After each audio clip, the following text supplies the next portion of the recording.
Boa noite. Como vai o seu coração? Você sabe quantas vezes ele bate a cada minuto?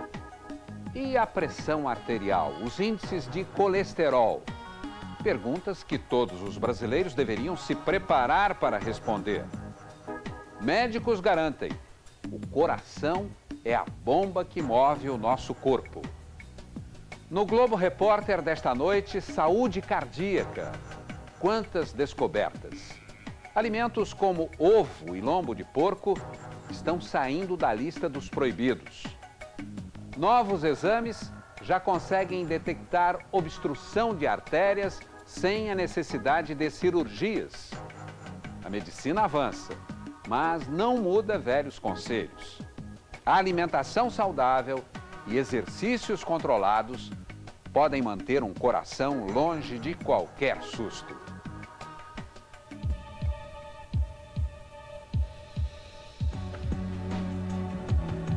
Máquina perfeita que faz a vida pulsar.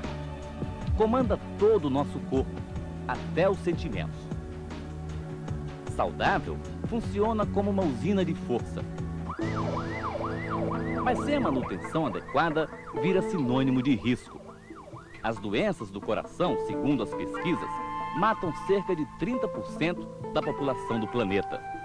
Superam a violência urbana, as guerras. No Brasil, todo santo dia, morrem 436 pessoas. A saúde desse órgão tão vital depende muito da maneira que nos alimentamos. Quanto mais gordura, mais colesterol ruim, mais risco de infarto. Um estudo recente acompanhou os hábitos alimentares de 17 mil pessoas nos Estados Unidos, no Brasil e em Portugal. Resultado: os americanos, amantes do fast food, da refeição rápida, são os campeões do colesterol alto. Nós, brasileiros, ficamos em segundo lugar. Perdemos feio para os portugueses. Temos 13 vezes mais colesterol que os lusitanos. É que os nossos patrícios costumam dispensar a gordura saturada e se entregam aos prazeres da cozinha do Mediterrâneo. Se nós estivéssemos imitando os nossos patrícios, né, os nossos ascendentes, certamente a gente teria uma chance muito menor de ter calcificação nas artérias, de ter infarto do miocárdio. Este médico fez parte da equipe de pesquisadores aqui no Brasil. O Dr. Raul de Santos é cardiologista do INCOR, do Instituto do Coração de São Paulo. Ele é especialista em colesterol e na prevenção de doenças cardiovasculares.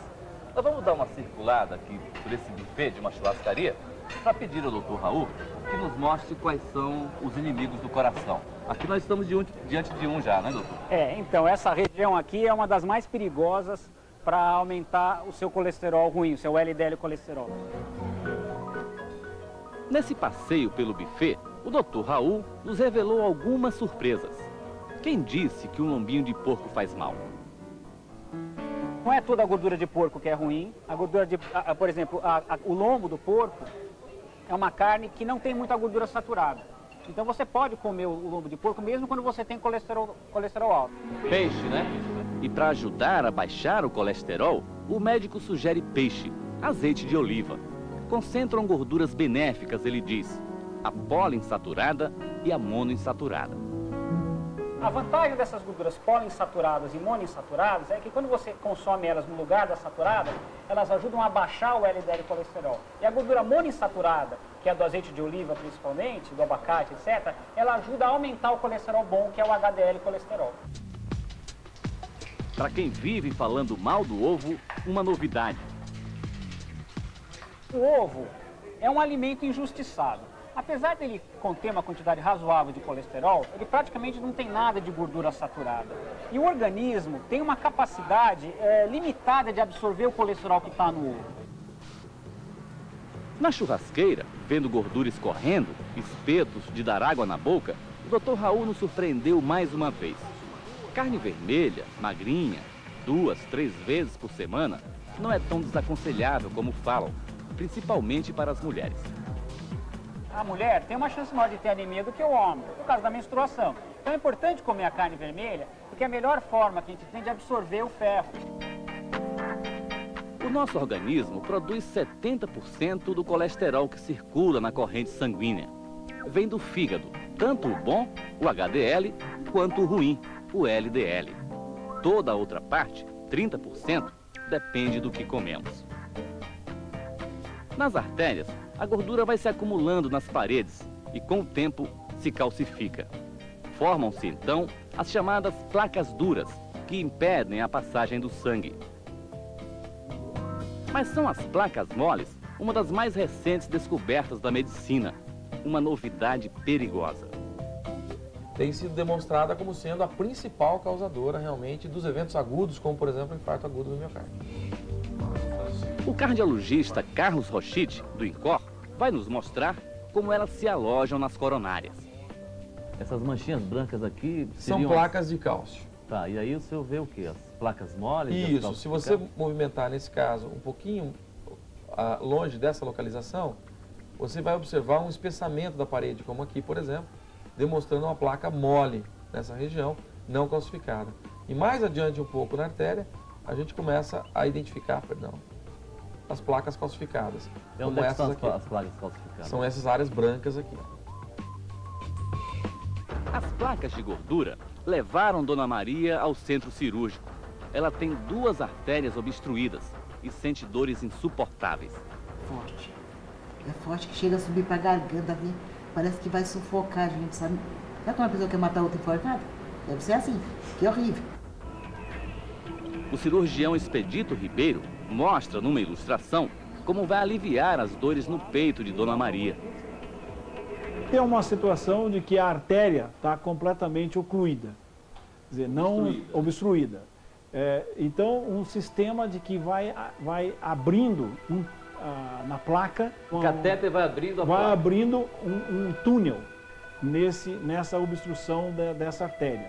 Cria um túnel e, através desse túnel, a gente vai passar uma corda guia, que é aquilo que a gente... Aquele fio, tá certo? Através desta corda guia, a gente vai usar o balão para abrir o local e depois vem o stent, uma mola de aço inoxidável, que é colocada para alargar o local que estava estreitado. Dona Maria agora já está pronta para se submeter ao tratamento. Aqui o local está estreitado, certo? E agora nós já fizemos uma abertura inicial, né?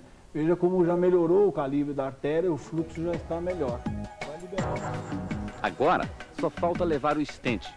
É essa pequena prótese de aço inoxidável que mede menos de 5 milímetros. Ela será instalada pelo catéter na área que estava bloqueada pela gordura. Ó, está insuflando o balão, percebe lá? Tá. É aquela parte mais que vai ir crescendo. Esse balão permitiu a gente levar o stent até o local, certo? Depois de instalado, o cirurgião nos mostra onde fica o stent, que passou a fazer parte do corpo de Dona Maria. Exatamente naquele ponto ali, ó, você vê exatamente como se fosse um anelzinho, um tubinho, certo? Ó, é como se fosse um bob de cabelo antigo, né?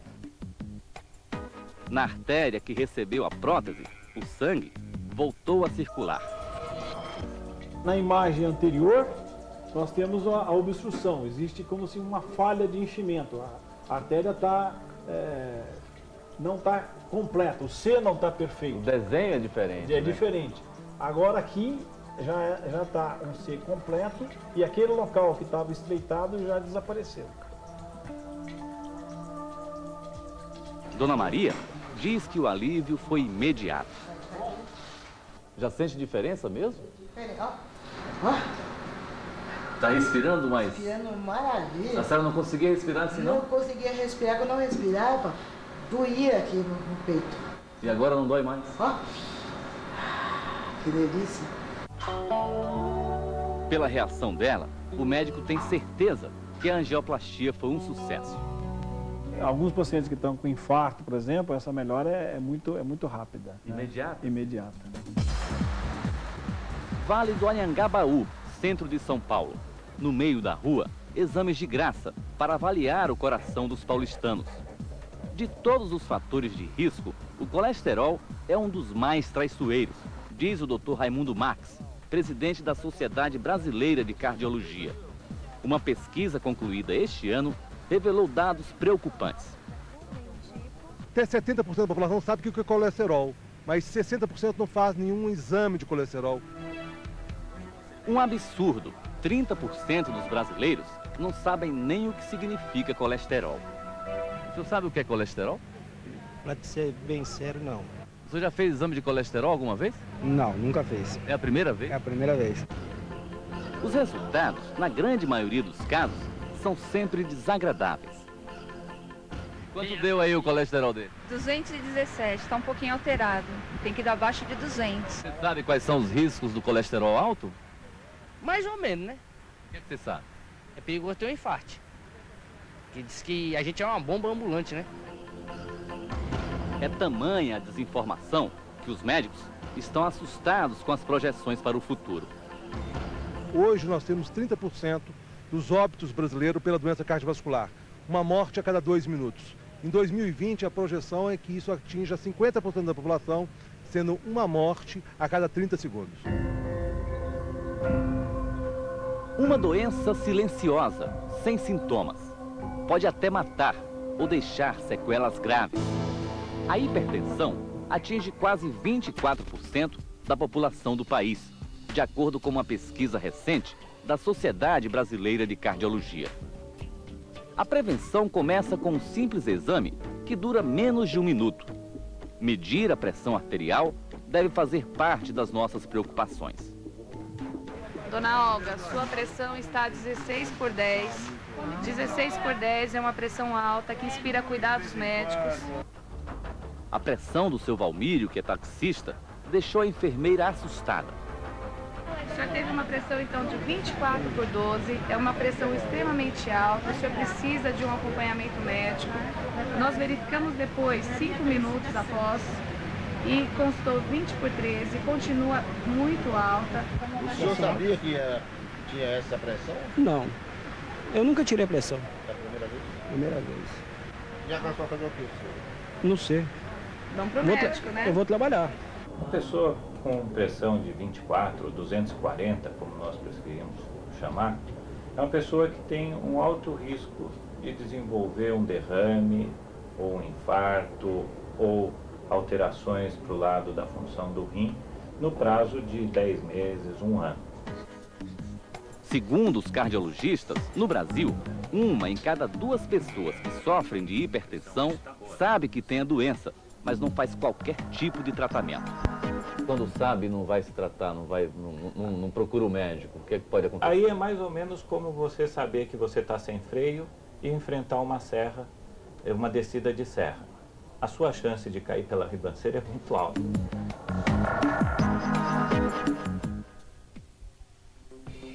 Radiografia de um hipertenso.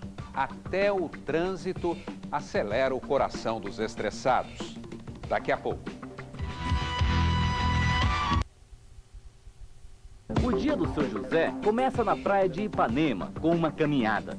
Exercício físico é um remédio importante contra a hipertensão. E o nosso atleta é um hipertenso de carteirinha. Ele sabe que os exercícios matinais também ajudam a combater a obesidade. Não é que eu como muito, não. Eu vou falar uma verdade, eu sou guloso, eu como muita besteira. Isso é outra coisa que contribui para você. Guloso e cauteloso. Seu José foi ao médico para uma avaliação. 66 anos, acima do peso ideal, ele ainda sofre de uma arritmia grave.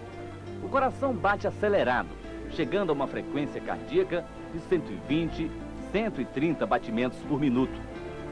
Será que a hipertensão, neste caso, pode se transformar num problema mais grave? Agora estou sentindo um pouco de cansaço. Um pouco de cansaço, fadiga e falta de ar. Para os médicos, o diagnóstico mais seguro é feito com o Holter, um equipamento amarrado ao corpo capaz de investigar por um longo período a rotina da frequência cardíaca. Durante 24 horas, esse aparelho vai registrar todas as atividades elétricas do coração do seu José. Ele não vai poder se livrar disso em nenhum momento, né, doutor? Em nenhum momento. O objetivo é que a gente possa fazer um registro de 24 horas do eletrocardiograma dele. Ele recebe um diário em que ele vai anotar as principais atividades do dia. E o dia do seu José tem momentos de muita tensão. Nada mais estressante do que enfrentar o trânsito do Rio de Janeiro. Eu uso mais o carro como necessidade, como obrigação mesmo. Não mais Dirigir como nesse trânsito aqui faz mal pro coração? Faz, seu coração? Faz, eu acho que faz. No dia seguinte, seu José foi devolver o aparelho e entregar suas anotações. Seu relatório? No monitor, os médicos examinam os gráficos do holter. É a leitura de todos os movimentos que ele fez nas últimas 24 horas. Ele teve um momento dirigindo em que ele ficou bastante estressado. Aqui ele acelera a frequência cardíaca, ainda em ritmo normal, mas ele acelera a frequência cardíaca, ele vai para uma frequência de 115, 120 batimentos por minuto. Que momento é esse? Dirigindo. A partir de hoje eu tenho que aprender a me gostar mais e tratar de obedecer mesmo. Porque a regra existe, o método existe, o medicamento existe. É só você agora querer seguir e fazer. Hoje, os avanços da medicina já permitem diagnósticos mais precisos para todos os problemas cardíacos e tratamentos muito mais eficazes. Este é um paciente que sofre de hipertensão e o exame a que ele vai se submeter agora é o que há de mais moderno na medicina cardíaca. É a tomografia computadorizada das coronárias. É um exame que mostra imagens nítidas, perfeitas, das principais artérias do coração. E isso sem precisar de nenhum procedimento invasivo, quer dizer, sem precisar de nenhuma cirurgia. É um raio-x bem mais completo que os tradicionais, tudo por computador. O aparelho mostra imagens em sequência das coronárias, do músculo cardíaco, de toda a região investigada. O paraense José Mário veio de Belém para São Paulo tentar descobrir por que não consegue, nem com medicamento, combater a pressão alta. Como é que essa hipertensão se manifesta em você? Olha, ela se manifesta de duas maneiras. Uma reação é dando dor de cabeça e outra é dormência nos braços, resfriamento no corpo. O medo dele é que o coração já esteja afetado. O cardiologista examina nas imagens detalhes dos ventrículos, das artérias, das contrações do músculo. Aqui nesse caso nós estamos usando o tronco da coronária esquerda e a descendente anterior. Essa parte verde aqui, é isso? Esverdeada? Essa parte verde, na verdade, está sendo demonstrada em bidimensional aqui ao seu lado, em dois planos perpendiculares. O que nos permite olhar a artéria de vários ângulos ao mesmo tempo e dizer que a luz está, na verdade, preservada. Não há nenhuma obstrução. Não há nenhuma obstrução evidente no momento que precisasse eventualmente fazer um cateterismo ou um tratamento mais importante.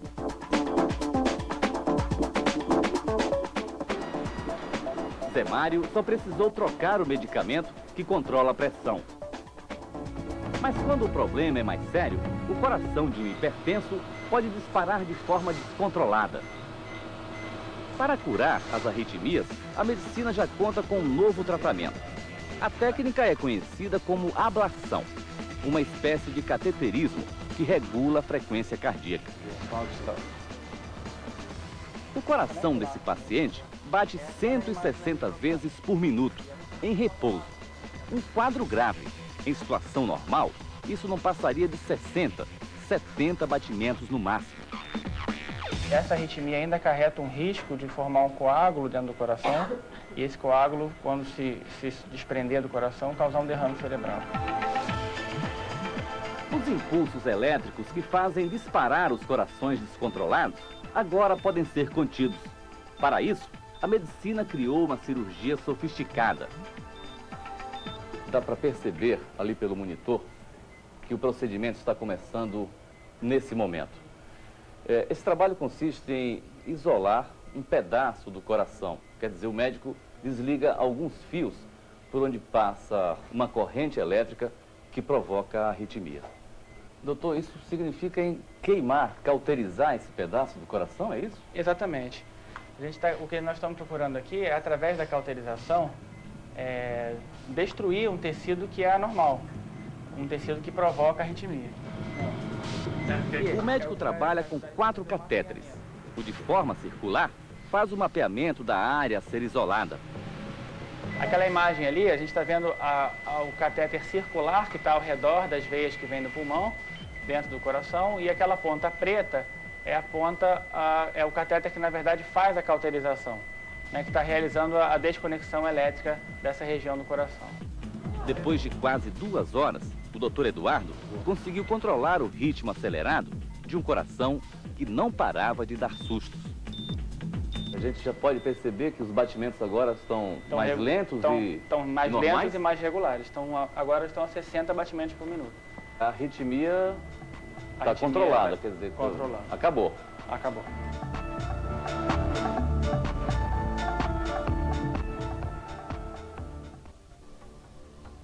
O que fazer na hora de um ataque cardíaco?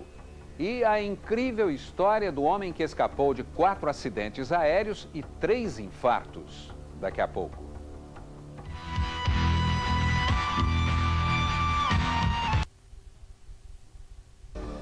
Tabagismo, hipertensão, diabetes, colesterol alto. Este é o perfil de um candidato ao infarto. A doença que mata por ano 15 milhões de pessoas no mundo é considerada a mais agressiva. O infarto ocorre com o bloqueio das artérias do coração por um coágulo que se solta das placas de gordura. É uma dor que é característica porque você sente, além da dor ser muito forte, você começa a sentir aquela sensação de náuseas.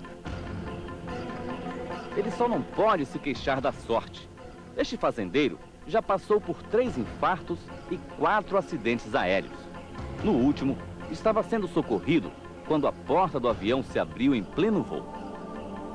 Foi um barulho muito intenso dentro do avião. O médico gritava, vou morrer, vou morrer. Eu digo, companheiro, quem vai morrer sou eu. Porque eu que estou infartado, eu que estou com a medicação, eu não posso nem, se eu cair aqui, eu morro. Medicamentos e hábitos saudáveis. Era tudo o que Virgílio precisava. Hoje, o coração dele bate no ritmo da saúde.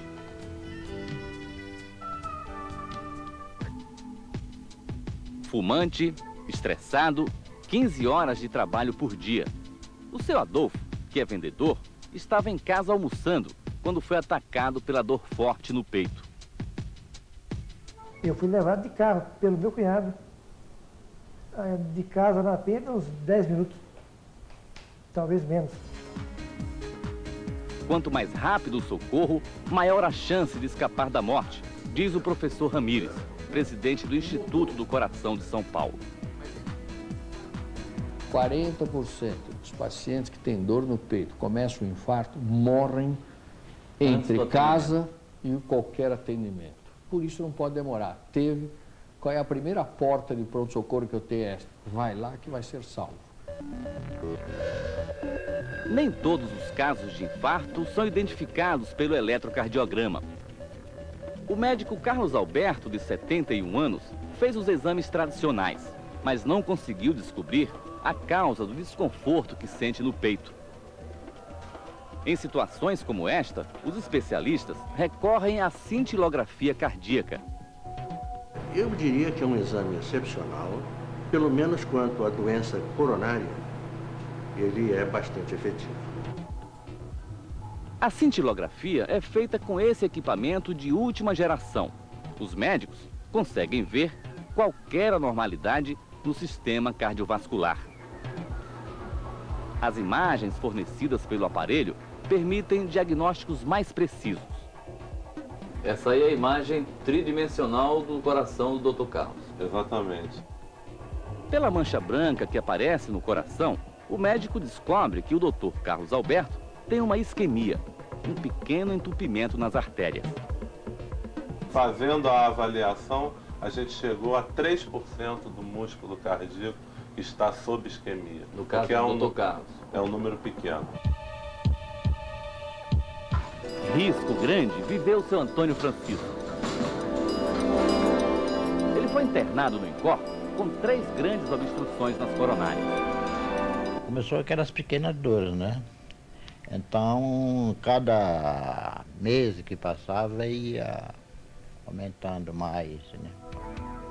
Os exames confirmaram. O coração de seu Antônio pulsa sem força. Uma parte já está comprometida pela falta de irrigação sanguínea. A cirurgia é para implantar 2 pontes de safena e uma artéria mamária. Coronárias são essas estruturas que nós vemos aqui, brancas, amarelas ou escuras. Ó. Essas mais escuras são as veias, as mais vermelhinhas são as artérias. Com a experiência de quem já fez mais de 30 mil cirurgias como esta, o professor Sérgio Almeida tem nas mãos a vida de seu Antônio. A veia safena, retirada da perna, já está pronta para ser instalada. Essa é a artéria mamária, ó. Por ordem do cirurgião, os anestesistas vão começar a parte mais delicada da cirurgia: fazer o coração de seu Antônio parar. Os batimentos vão diminuindo. Por alguns instantes, o órgão vital perde a sua função. O sangue vai passar por aqui, está indo lá. O que está voltando é aquela solução salina, clara, até que o sangue chegue, misture e comece a voltar. Se você prestar atenção, daqui a pouco ela vai estar avermelhada. A máquina faz o sangue circular e ser oxigenado, sem passar pelo coração nem pelos pulmões. Ela assume as funções vitais, enquanto o médico instala a safena. Agora vamos trabalhar com a mamária. Depois de implantada a mamária, o coração de seu Antônio recebe 60 milhões de células-tronco, retiradas da medula óssea dele. Os médicos do INCOR também fazem parte da pesquisa que tenta descobrir se essa técnica consegue recompor as áreas afetadas pelo infarto. Você vai estar injetando as células-tronco no local lesionado, é isso, doutor? Isso, exatamente. Essa parte aqui teve um infarto. Ela funciona, mas funciona deficitariamente. A expectativa é que essa célula aqui injetada possa dar origem a novos vasos e, eventualmente, novo músculo também. Uma semana depois, seu Antônio recebeu alta, se sentindo mais disposto e determinado a se cuidar melhor. Para os médicos, os infartados devem levar uma vida normal depois da cirurgia, mas precisam seguir algumas regras para fortalecer o coração. Deixar o sedentarismo de lado já é um bom começo. Se você vai começar a fazer uma atividade física e já passou dos 40 anos, antes de qualquer coisa, é bom fazer isso aqui. Um teste ergométrico. Na verdade, um exame médico que permite avaliar qual é a capacidade que o coração tem de suportar os exercícios. É um exame tão importante que pode salvar a sua vida. Em companhia da cardiologista, a esteira leva ao limite do esforço, quase à exaustão, mas tudo é controlado no computador. A frequência cardíaca. A anestesista Vilma Martins se submeteu a uma angioplastia para a colocação de estente. 15 dias depois, ela já estava em um programa de reabilitação para vítimas do infarto. Eu tinha uma falta de ar extremamente importante, que eu não conseguia nem falar às vezes. Melhorei muito, hoje eu não falo mais com falta de ar. Os especialistas alertam: praticar exercícios físicos sem avaliação médica é fazer parte de um grupo de risco. Se ela chegar num esforço tal que possa desencadear alguma doença que ela já tenha e que não tenha diagnóstico, ela pode ter, por exemplo, um infarto durante uma atividade física.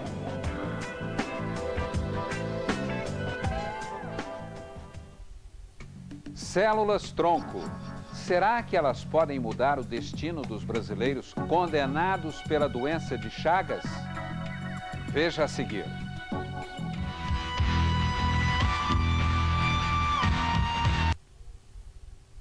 O órgão mais precioso do nosso corpo vive cercado de inimigos. Este inseto, por exemplo, é implacável. Costuma atacar as comunidades pobres do interior, no norte e no nordeste do país. É conhecido como barbeiro e se esconde entre as paredes das casas de taipa. Ele carrega um protozoário que transmite a doença de Chagas, uma doença fatal que fere e deforma o coração. Seu Ailton, Dona Clotilde, vítimas do barbeiro assassino que tentam escapar da morte. A esperança deles é uma pesquisa pioneira no mundo, desenvolvida na Bahia. A indústria não desenvolve drogas novas para curar a doença de Chagas há mais de 20 anos, porque não existe interesse econômico. Laboratório da Fundação Oswaldo Cruz, em Salvador. A equipe, comandada pelo professor Ricardo Ribeiro, há 3 anos, vem trabalhando numa descoberta que pode ser a cura da doença de Chagas. A técnica utiliza células do nosso próprio corpo, as chamadas células-tronco, matrizes genéticas. As primeiras experiências foram feitas em 200 camundongos. Os resultados deixaram os cientistas animados. 90% das lesões cardíacas provocadas pelo barbeiro desapareceram. Nos seres humanos, os testes começaram em junho do ano passado. Ainda precisa uma série de estudos e uma comprovação em pelo menos 300 pacientes da eficácia dessa técnica para a gente dizer que realmente é uma solução para o Chagas. Dona Clotilde é a 18ª paciente dos pesquisadores. De acordo com a avaliação dos médicos, ela já perdeu quase 70% da capacidade do coração por causa da doença de Chagas. Quais são os sintomas dela? Sintoma era inchaço, né, nas pernas, na barriga, né, palpitação. O coração bate acelerado, é isso? Amparada pelo carinho do marido, Dona Clotilde se prepara para receber as células-tronco. No centro cirúrgico, médicos e enfermeiros começam o procedimento. Com a seringa, eles retiram o líquido da medula óssea, aquela parte do corpo que chamamos de bacia. É lá que fica a maior quantidade de células-tronco. O trabalho agora é no laboratório. É preciso filtrar o sangue para se recolher as células. Tudo é feito numa centrífuga.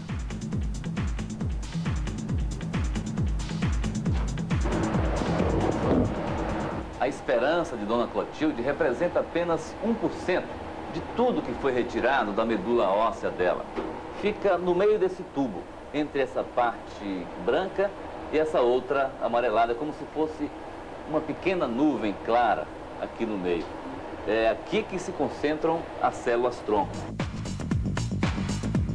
1 hora depois, elas já estão prontas para voltar ao corpo de Dona Clotilde, mas com uma outra missão: recuperar o coração ferido.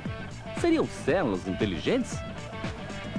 Elas reconheceriam os lugares que precisam ser tratados da mesma forma que alguém com uma chave na mão tentando abrir uma fechadura. Ela vai buscando até achar, é isso? Isso é o que nós acreditamos que aconteça.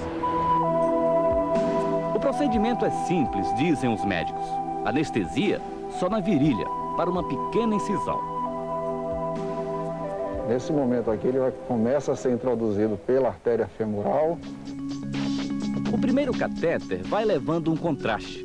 Só assim, os médicos conseguem ver onde estão as lesões. Dr. Augusto Almeida, que é cardiologista, confirma que as artérias coronárias estão prontas para receber as células. Vou colocar um segundo catéter mais fininho. Por esse aí é que eu vou injetar as células-tronco. Devagar, com muito cuidado, o médico vai injetando o líquido retirado da medula óssea. São 20 mililitros de células distribuídos entre as 3 coronárias. Aquela pontinha lá é o final do catéter onde elas estão sendo injetadas. A única garantia de que o coração da Dona Clotilde está recebendo as células-tronco é a posição do catéter. Isso que foi checado antes com o raio-x e com o contraste. Porque as células mesmo são invisíveis. São invisíveis. Dona Clotilde acompanhou todo o trabalho dos médicos acordada e diz que nem o movimento do catéter lhe incomodou. Tá alegre? Estou alegre. É muito mais do que alegria.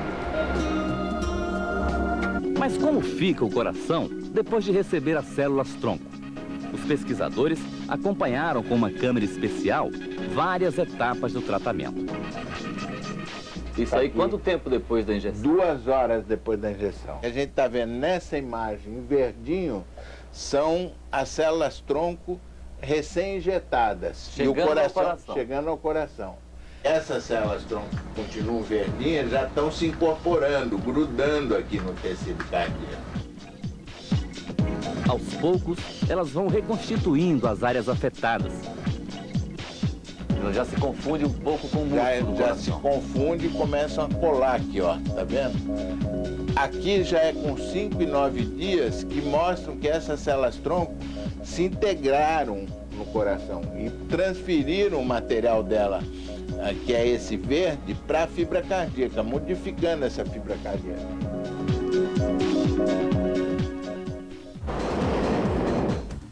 Cerca de 2 milhões de brasileiros sofrem de distúrbios cardíacos provocados pela doença de Chagas. Taquicardia, cansaço, falta de ar. Seu Ailton, que vive da agricultura, chegou ao último estágio da doença de Chagas. Ele não imaginava que hoje pudesse estar aqui na roça, trabalhando na enxada. Na minha vida eu tinha uma tristeza. Eu cheguei em um ponto que eu mesmo já estava me desenganando. Eu não falava para ninguém, mas dentro de mim mesmo, às vezes eu chorava, sozinho. Eu digo, rapaz, morrer tão novo. O sofrimento de seu Ailton deixava a família dele desesperada. Chegou um certo momento que eu me senti abatido. Quando eu vi ele ali no canto ali, entendeu? Chorando, realmente chorando mesmo. Ele chegou para mim e falou, cuida da sua mãe porque minha hora está chegando. Hoje, seu Ailton está tão otimista que já se sente quase curado. Seu Ailton, o senhor quando se lembra daquele período, o senhor se emociona ainda, né? Foi difícil para o senhor? Foi muito difícil. Foi difícil, porque eu pensava de não ter saída para mim. A saúde de seu Ailton melhorou muito depois das células-tronco, dizem os médicos. Dona Clotilde não teve a mesma sorte. Morreu 1 mês depois do início do tratamento. Só quando conseguirem testar a experiência em 300 pessoas, os cientistas vão concluir a pesquisa. Até agora, eles trabalharam com 18 vítimas do barbeiro. 17 conseguiram reduzir os efeitos da doença de Chagas.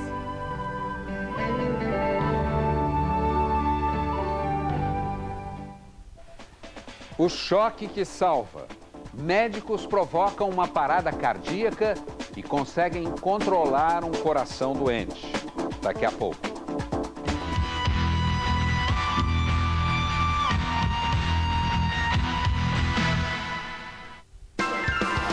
Nesta segunda, Ed Murphy.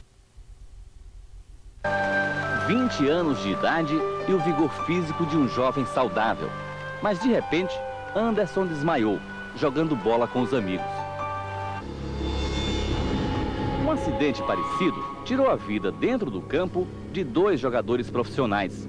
O húngaro Miklos Ferrer, do Benfica de Portugal, e o camaronês Marc-Vivien Foé foram vítimas da morte súbita. Anderson teve sorte. O coração dele reagiu durante o desmaio, mas vai precisar passar por uma cirurgia. Você sabe a cirurgia que você vai fazer? É para botar um aparelhinho no coração, que se o meu coração parar, ele dá tipo um choque para reanimar o coração de novo. O aparelhinho a que ele se refere é um desfibrilador interno, única alternativa segura de sobrevivência. É uma anomalia genética que provoca uma substituição do coração, do músculo do coração, por gordura. E com isso o coração fica, além de ficar fraco, fica predisposto a ter arritmias que podem ser fatais.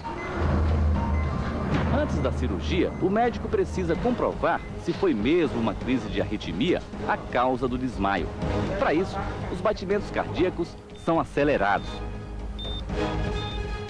É capaz que ele fique até sem pulso por alguns momentos, mas a gente tem como resgatar o paciente através de um choque elétrico.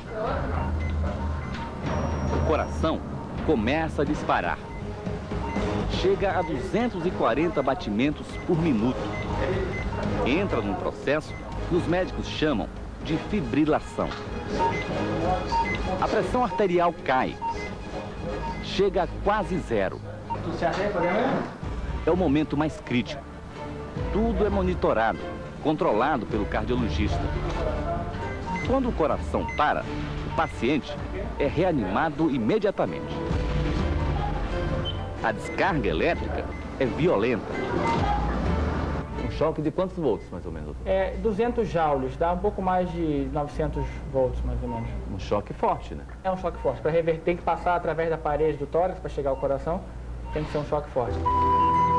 Quando a cirurgia começa, o coração já voltou a bater na frequência normal.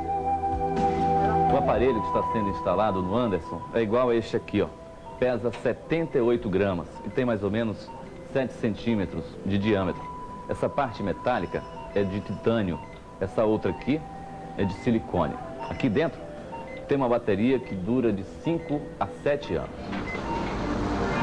Por uma incisão no peito, o cirurgião instala os eletrodos, os fios que fazem a ligação entre o aparelho e o coração. Aquela parte mais escura faz parte do circuito que vai dar o choque, que é capaz de dar o choque. Ela fica dentro do ventrículo, dentro do coração.